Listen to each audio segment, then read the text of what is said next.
10 or 11 minutes that he's shown up on that platform, stumbling a little bit, drinking from a bottle, leaning over the edge. Only on 7 tonight, new video showing how a tragedy on the People Mover tracks might have been prevented. Still hard to watch. It's been almost 3 months since that man was dragged to his death after stumbling on the tracks at the Times Square station. 7 Action News reporter Simon Shaykhet has been investigating this from the very start. Joins us live tonight with new information on what went wrong. Simon? Steve and Carolyn, tonight we're riding the People Mover to show you a number of safety upgrades recently implemented here after a man's gruesome death, now under investigation.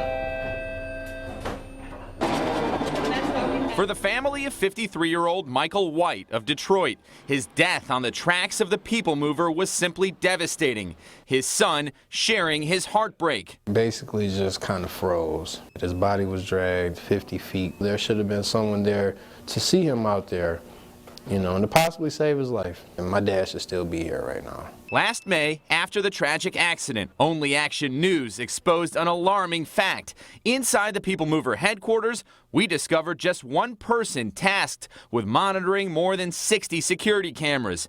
After White's fall off the platform onto the track between two stopped rail cars, there was no response.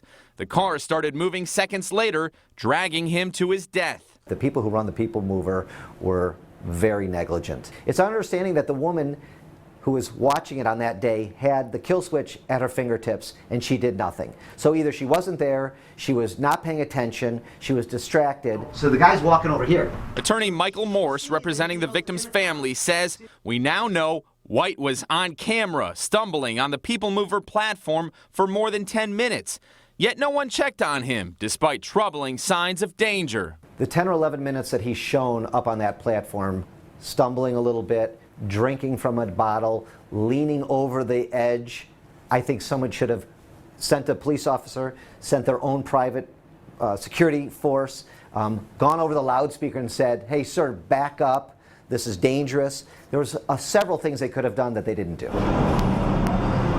But that's not all. Morse says the People Mover failed to meet basic federal safety standards that were in place for decades. More on those in a moment.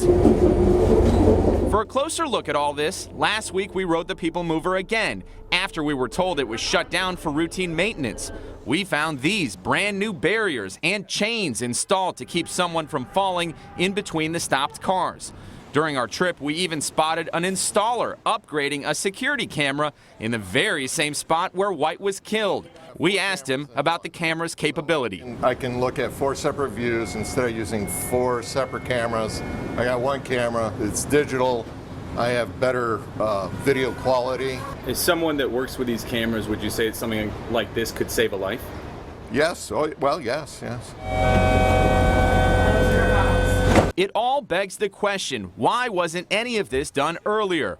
Morse, who's now filing a civil lawsuit on the family's behalf, had this reaction to what we saw. The People Mover Corporation has put some inexpensive chains between the cars. Like, why didn't they do that sooner? We are asking for over $25,000, but in reality, we'll be asking for millions of dollars for this man's life. Morse also mentions people from the city and suburbs often drink before riding the People Mover, particularly before and after Tigers games, Lions football, Red Wings hockey, or any other event, therefore reinforcing the need for the highest safety standards.